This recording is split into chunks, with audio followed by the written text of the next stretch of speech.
C'est très difficile pour marcher 7 km chaque jour. Pour nous les élèves, on nous demande des aides comme un bûche. Des logements parce qu'il y a un lycée qui est en construction.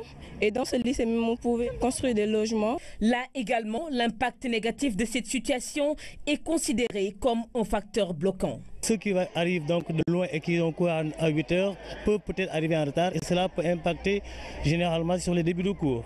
Sur le chemin de l'école, certains sont obligés de prendre la charrette ou la bicyclette. D'autres sont même tentés de faire de l'autostop.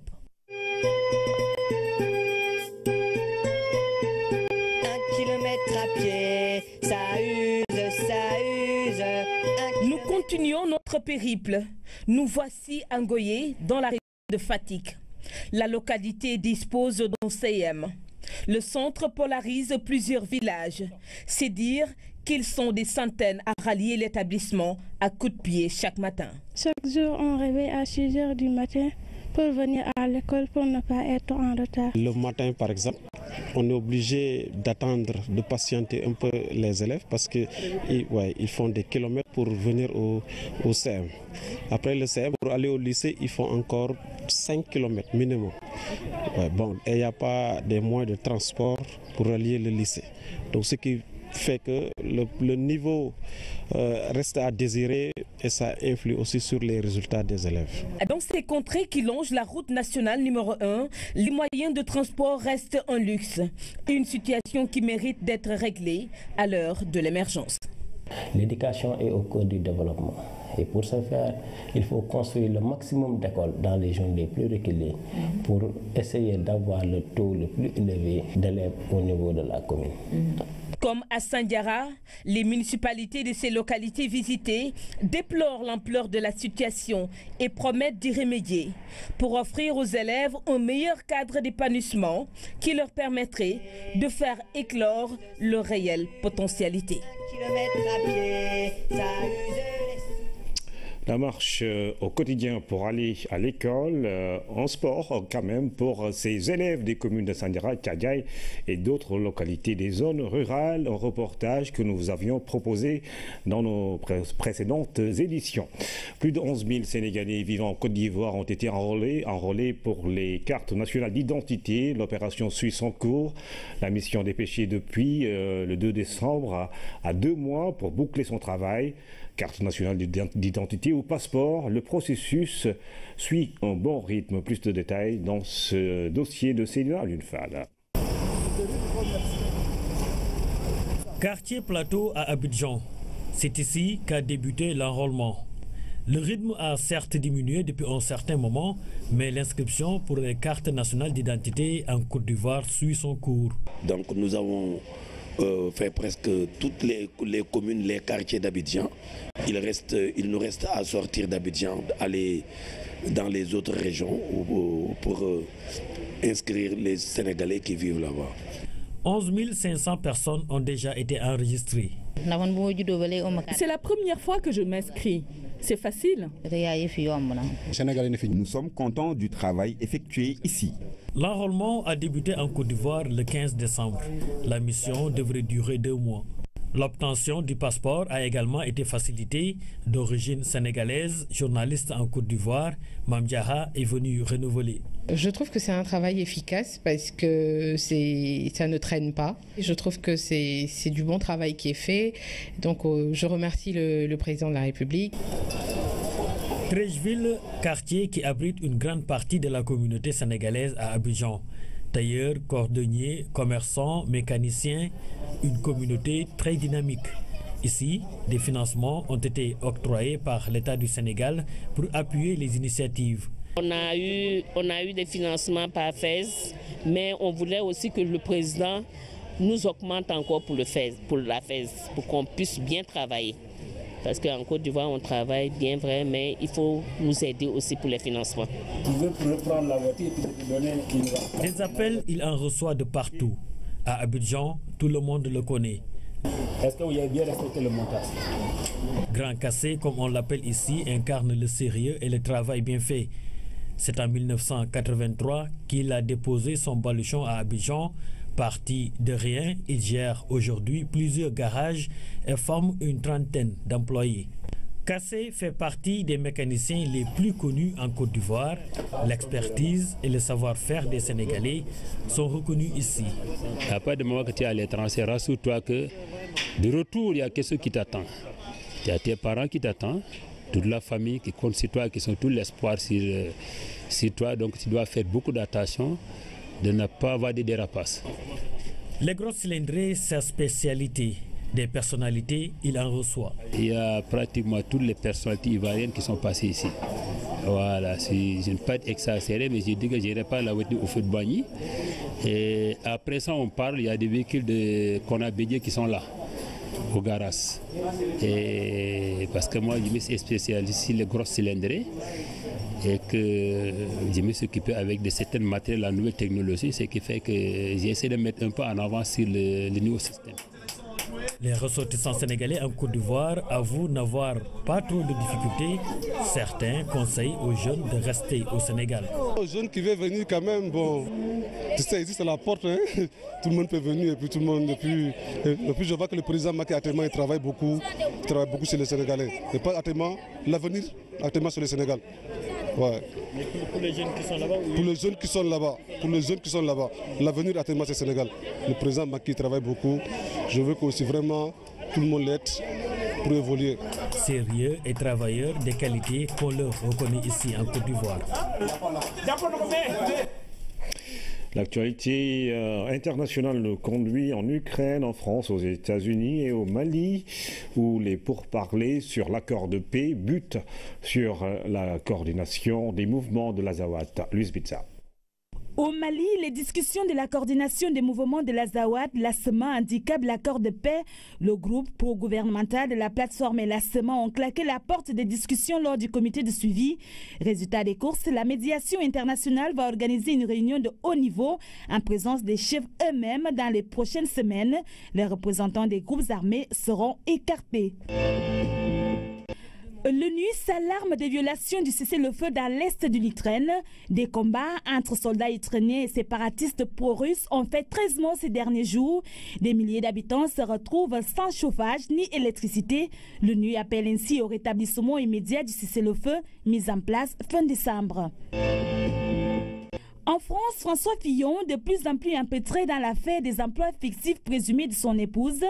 Dans une nouvelle révélation du Canard enchaîné, Penelope Fillon aurait touché non pas 500 000 €, mais plus de 800 000 € bruts sur 15 ans en tant qu'attaché parlementaire. Le ciel s'obscurcit donc un peu plus pour François Fillon. Il a d'ailleurs réagi en dénonçant une opération professionnelle de calomnie. Aux États-Unis, Donald Trump a nommé le très conservateur Neil Gorsuch juge à la Cour suprême, un choix qui satisfait les républicains.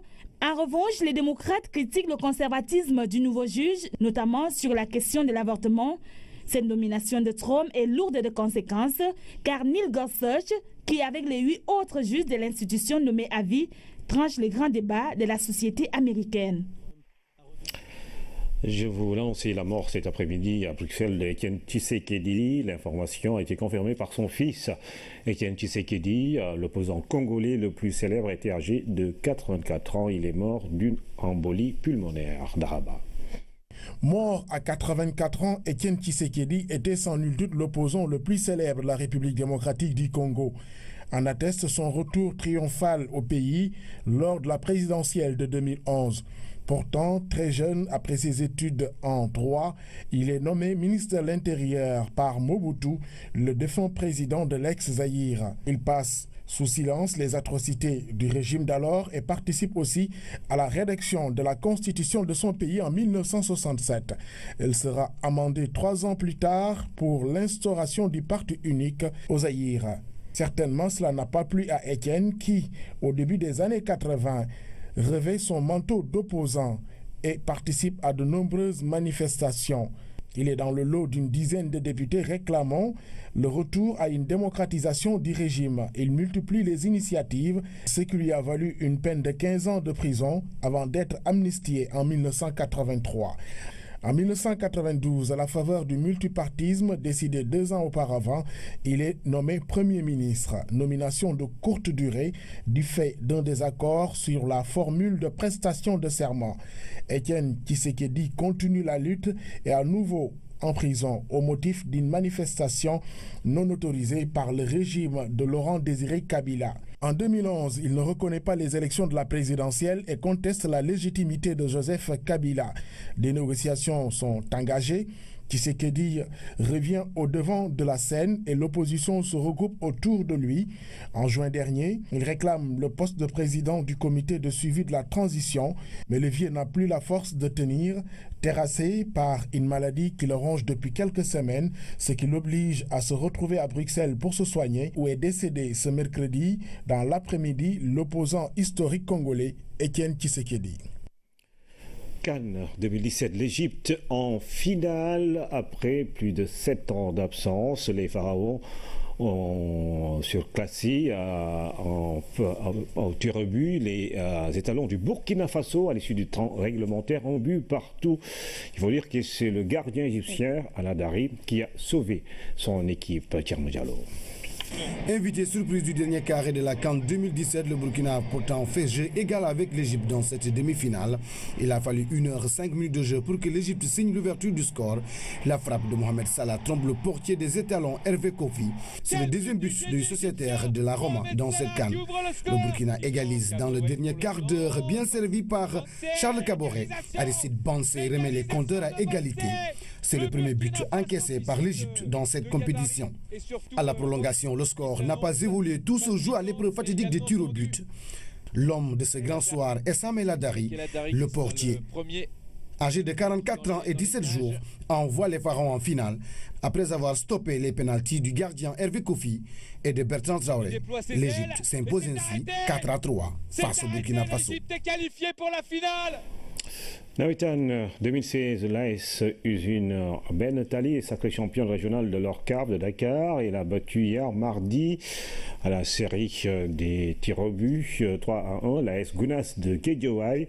La finale s'est jouée en présence du parrain, le directeur général de l'ARTP. Voici le reportage de Thierno Diallo. Pour l'édition 2016, l'ORCAV de Dakar a porté son choix sur cet homme pour parrainer sa finale régionale des Navetan. Partenaire de premier plan du mouvement associatif, le directeur général de l'autorité de régulation des télécommunications et des postes a été récompensé. Une reconnaissance de la jeunesse de la région de Dakar pour les efforts déployés. Le Fonds de développement du service universel qui a la mission de développer les technologies de l'information, l'utilisation des technologies de l'information et de la communication sur le plan national, a décidé d'aider le mouvement Nawetan à entrer dans l'ère du numérique en dématérialisant tous les processus du mouvement Nawetan. C'est la raison pour laquelle une convention a été signée, à travers laquelle convention nous avons décidé de faire une phase pilote avec le mouvement Nawetan de la région de Dakar. Les travaux ont débuté. Il s'agit de numériser tout le processus en introduisant le processus biométrique pour l'acquisition des licences. Sur la pelouse du stade Alassane Djigo de Pékin, Gounas, de blanc vêtu, dispute sa 18e finale en 40 ans d'existence face à Usine Ben Tali en rouge et blanc. Après un partout lors des 90 minutes, place aux prolongations, puis à l'épreuve fatidique des tirs au but. À l'arrivée, Usine Ben Tali s'impose 3-1 face à Gounas de Guédiawaye et remporte la coupe. On a participé à une finale vraiment de haute facture. Malgré les prolongations, les tirs au but, nous avons tous vu qu'il y avait un très bon football. Les deux équipes vraiment ont développé un football de très haut niveau.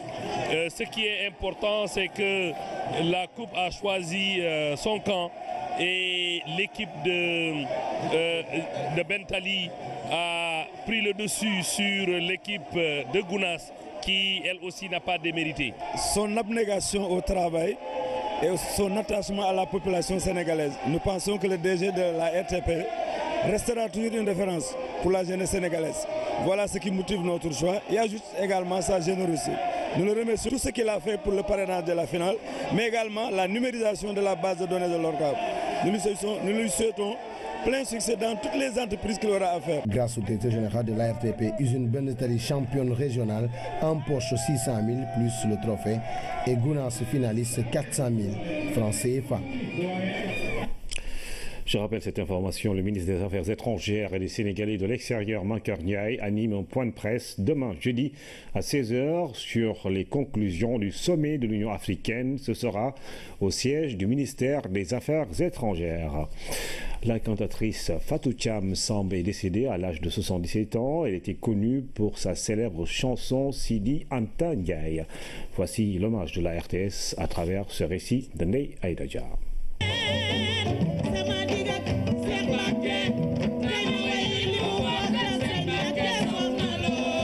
Une voix s'est éteinte à jamais. La cantatrice Fatou Thiam Samb avait le don de marquer certains faits historiques. Sa chanson la plus connue est sans conteste Sidi Anta Ndiaye, qui renseigne sur une page de l'histoire.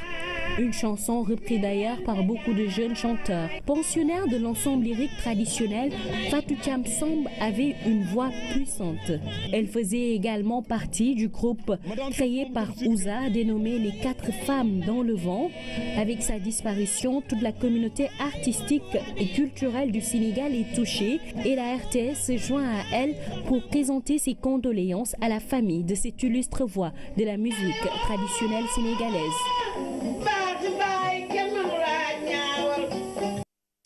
C'est la fin de cette édition, mesdames et messieurs. Merci de suivre l'actualité tous les jours sur la première chaîne de télévision sénégalaise.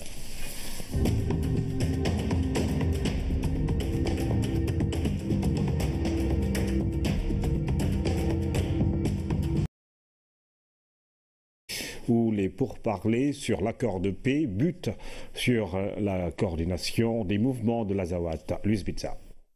Au Mali, les discussions de la coordination des mouvements de l'Azawad, l'ASEMA, handicapent l'accord de paix.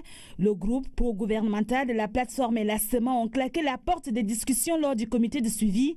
Résultat des courses, la médiation internationale va organiser une réunion de haut niveau en présence des chefs eux-mêmes dans les prochaines semaines. Les représentants des groupes armés seront écartés. L'ONU s'alarme des violations du cessez-le-feu dans l'est de l'Ukraine. Des combats entre soldats ukrainiens et séparatistes pro-russes ont fait 13 morts ces derniers jours. Des milliers d'habitants se retrouvent sans chauffage ni électricité. L'ONU appelle ainsi au rétablissement immédiat du cessez-le-feu mis en place fin décembre. En France, François Fillon, de plus en plus empêtré dans l'affaire des emplois fictifs présumés de son épouse.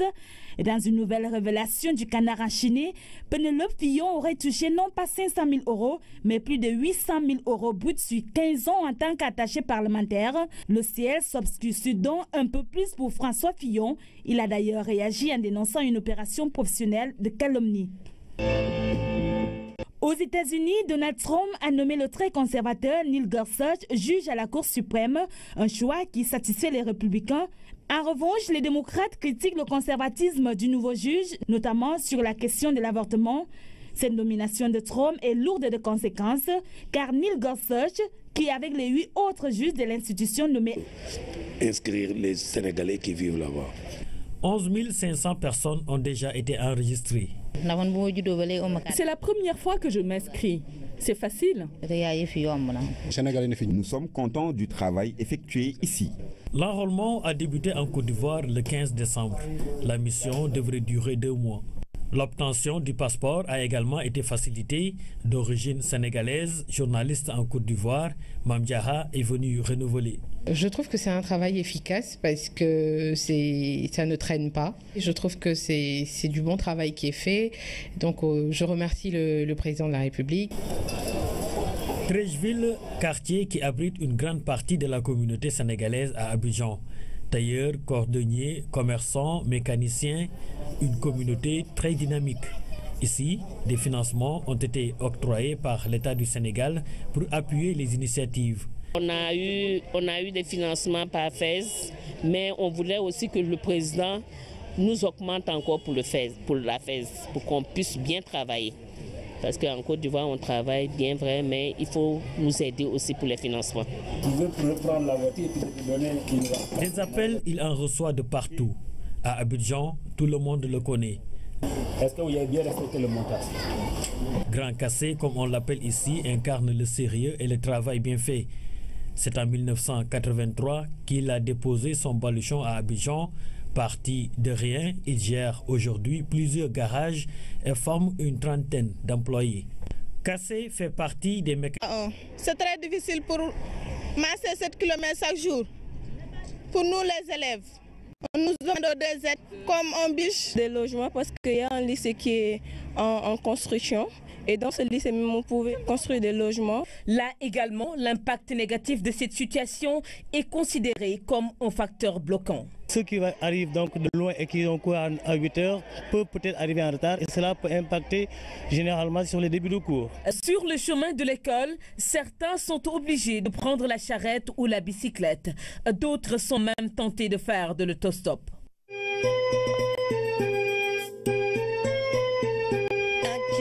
À pied, ça use.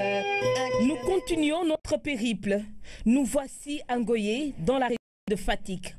La localité dispose d'un CM. Le centre polarise plusieurs villages. C'est dire qu'ils sont des centaines à rallier l'établissement à coups de pied chaque matin. Chaque jour, on réveille à 6 h du matin pour venir à l'école pour ne pas être en retard. Le matin, par exemple, on est obligé d'attendre, de patienter un peu les élèves parce qu'ils ils font des kilomètres pour venir au CM. Après le CM, pour aller au lycée, ils font encore 5 km minimum. Et il n'y a pas de moyens de transport pour relier le lycée. Donc ce qui fait que le niveau reste à désirer et ça influe aussi sur les résultats des élèves. Dans ces contrées qui longent la route nationale numéro 1, les moyens de transport restent un luxe. Une situation qui mérite d'être réglée à l'heure de l'émergence. L'éducation est au cœur du développement. Et pour ce faire, il faut construire le maximum d'écoles dans les zones les plus reculées pour essayer d'avoir le taux le plus élevé d'élèves au niveau de la commune. Comme à Sandiara, les municipalités de ces localités visitées déplorent l'ampleur de la situation et promettent d'y remédier pour offrir aux élèves un meilleur cadre d'épanouissement qui leur permettrait de faire éclore leur réelle potentialité.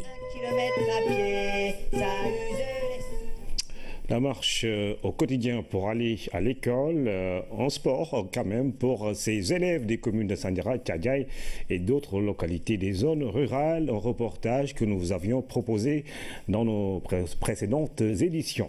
Plus de 11 000 Sénégalais vivant en Côte d'Ivoire ont été enrôlés pour les cartes nationales d'identité. L'opération suit son cours. La mission dépêchée depuis le 2 décembre à 2 mois pour boucler son travail.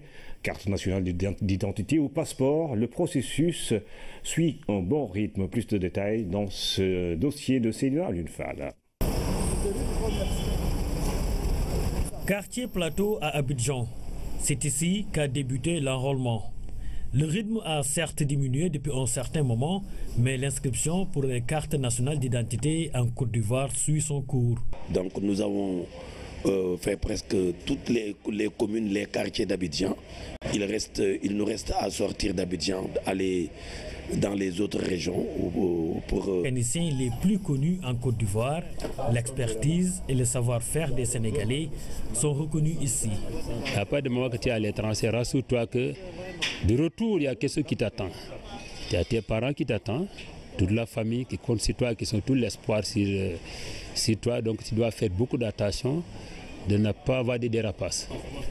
Les grosses cylindrées, sa spécialité. Des personnalités, il en reçoit. Il y a pratiquement toutes les personnalités ivoiriennes qui sont passées ici. Voilà, je ne vais pas être exagéré, mais je dis que je n'irai pas la voiture au feu de Boigny. Et après ça, on parle, il y a des véhicules qu'on a bédiés qui sont là, au garage. Et parce que moi, je me suis spécialisé sur les grosses cylindrées. Et que je me suis occupé avec de certaines matériels, la nouvelle technologie, ce qui fait que j'ai essayé de mettre un peu en avant sur le nouveau système. Les ressortissants sénégalais en Côte d'Ivoire avouent n'avoir pas trop de difficultés. Certains conseillent aux jeunes de rester au Sénégal. Aux jeunes qui veulent venir quand même, bon, tu sais, ici c'est la porte, hein. Tout le monde peut venir et puis tout le monde. Et puis je vois que le président Macky actuellement il travaille beaucoup sur les Sénégalais. Et pas actuellement, l'avenir actuellement sur le Sénégal. Ouais. Mais pour les jeunes qui sont là-bas Pour les jeunes qui sont là-bas, l'avenir actuellement c'est le Sénégal. Le président Macky travaille beaucoup. Je veux qu'aussi vraiment tout le monde l'aide pour évoluer. Sérieux et travailleurs des qualités qu'on leur reconnaît ici en Côte d'Ivoire. L'actualité internationale nous conduit en Ukraine, en France, aux États-Unis et au Mali.